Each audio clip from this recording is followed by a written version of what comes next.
Hey, PolarByte crew, imagine this. You're jet-setting through Seoul, splurging on K-beauty swag, and instead of wrestling paper forms for that 10% VAT refund at the airport, your phone buzzes with instant stablecoin credits, zapping straight to your wallet.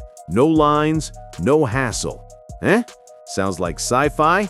Nah, it's the fresh proof of concept from South Korea's NongHyup Bank, testing blockchain to digitize tax refunds on Avalanche. If you're a Canucks snowbird chasing deals abroad or just eyeing how crypto could turbocharge our own GST, HST rebates, this is your front row ticket to the future. Quick disclaimer though, this ain't financial advice, just raw breakdowns to spark your thinking.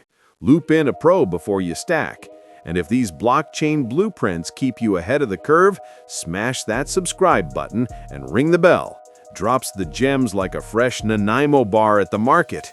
Oh, and where are you catching this from today? Regina's Rough Riders turf?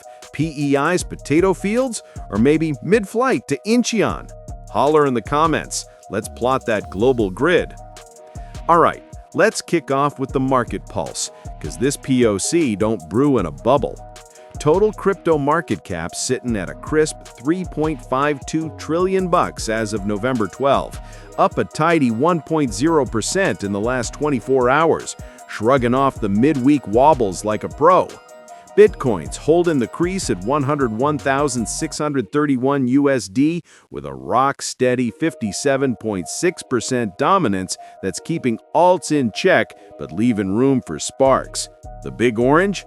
It just cratered 3.4% from a 105,300 high to scrape 101,200 lows, bucking the rally in stocks and gold as the U.S. House gears up to vote on ending that government shutdown circus.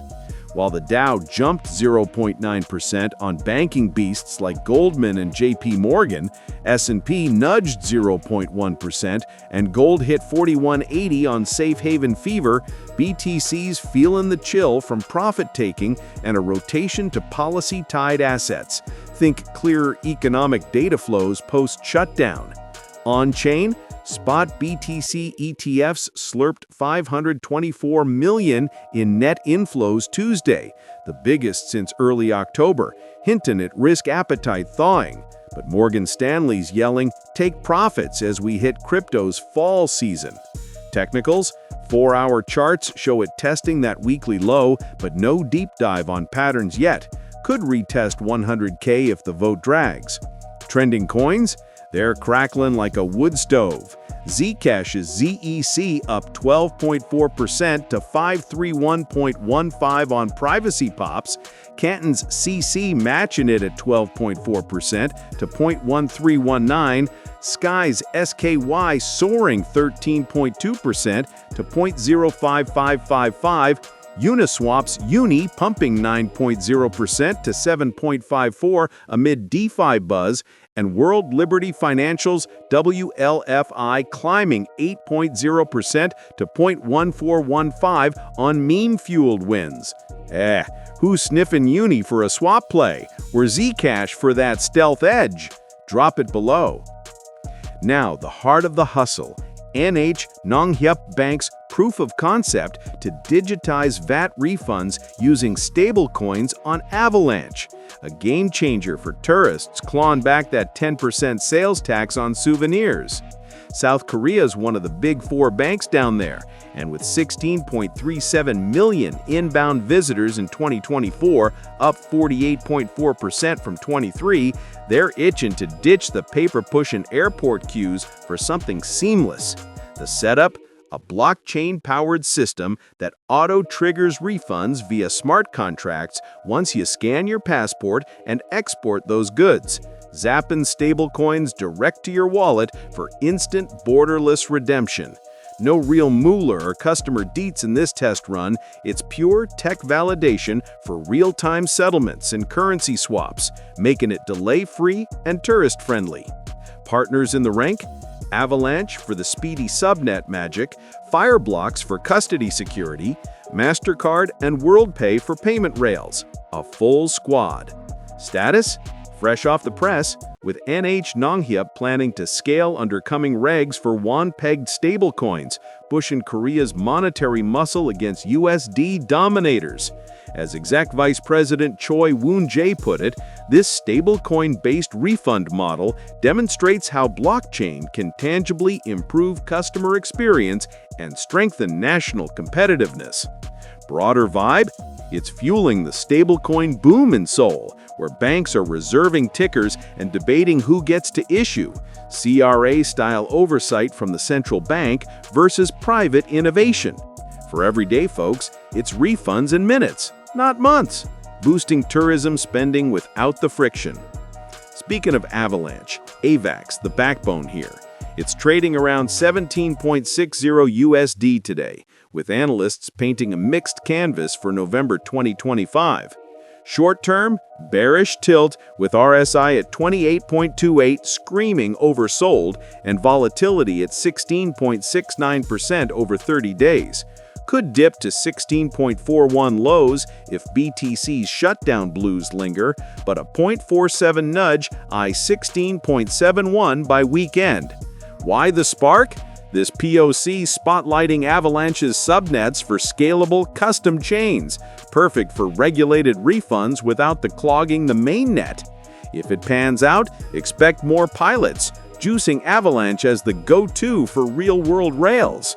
Hold up though, this proof of concept in the POC, it's a total curveball compared to the old guard like proof of work or proof of stake. Nah, it ain't a consensus mechanism, it's the blueprint phase of building tech prototypes to prove an idea works in the wild. Think lab test before full production, zeroing in on feasibility without burning big bucks. Proof of work? That's Bitcoin's energy-guzzling miner marathon, proving transactions via computational puzzles, secure but slow and power-hungry, like racing dog sleds uphill. Proof of stake? Ethereum's greener bet, where you stake coins to validate blocks based on skin in the game. Efficient, but still chain-wide consensus. This POC is Avalanche-specific flavor, leveraging its unique consensus protocol, a hybrid of classical and Nakamoto styles, for sub-second finality on custom subnets, testing stablecoin flows without the bloat. No mining rigs or staking pools needed here, just smart contracts simming refunds to flag glitches early. It's the agile scout, not the heavy hitter, making blockchain pilots faster and cheaper than the POS behemoths of yore. And hey, why is this a slam dunk for Canada down the road? Picture HST GST rebates for our 20 million annual tourists, from the Yanks hitting Banff to Euros in Tofanu, going digital overnight. No more mail-in forms or waiting 8 to 12 weeks for that 5 to 15% back on maple syrup hauls. Instant stablecoin hits to your wallet, convertible to CAD via apps like Wealthsimple. For us Canucks, it's a tourism turbo. Boosts spending by 20 to 30% per studies on seamless refunds, juicing the 100 billion GDP slice from visitors. Tax-wise, RCA gets cleaner trails via blockchain audits, dodging fraud while cutting admin costs. Think billions saved yearly, like Korea's iron. In a CBDC whisper era, it hedges against traceable digital dollars, keeping privacy for legit refunds without the freeze risks from 22. Provinces like BC or Ontario could pilot on Avalanche subnets for cross-border zing, linking to US visitors seamless. Bottom line, faster cash flow for shops, happier travelers, and a fiscally frosty edge. All maple-flavored. Woo! Digitizing refunds like it's tomorrow's news, right? But for us northern innovators, platforms like Binance make diving into Avalanche or stablecoin tests a cinch with CAD swaps. No drama. Scroll to the description, snag that Binance link, and explore the chains built for Canucks. New to POCs or subnet lingo? Fire your shots in the PolarByte discussion Telegram group. Links below. Open season for rookies. And for live drops on these pilots, follow the PolarByte Telegram channel, straight from the wire. So AVAX dip for the POC play, or wait for Korea's full rollout? What's your take on blockchain taxes up north? Spill in the comments, like if this flipped your refund script, and subscribe for next week's riff on trending privacy surges. Stay innovative out there, trade crisp, and we'll sync up soon. PolarByte out!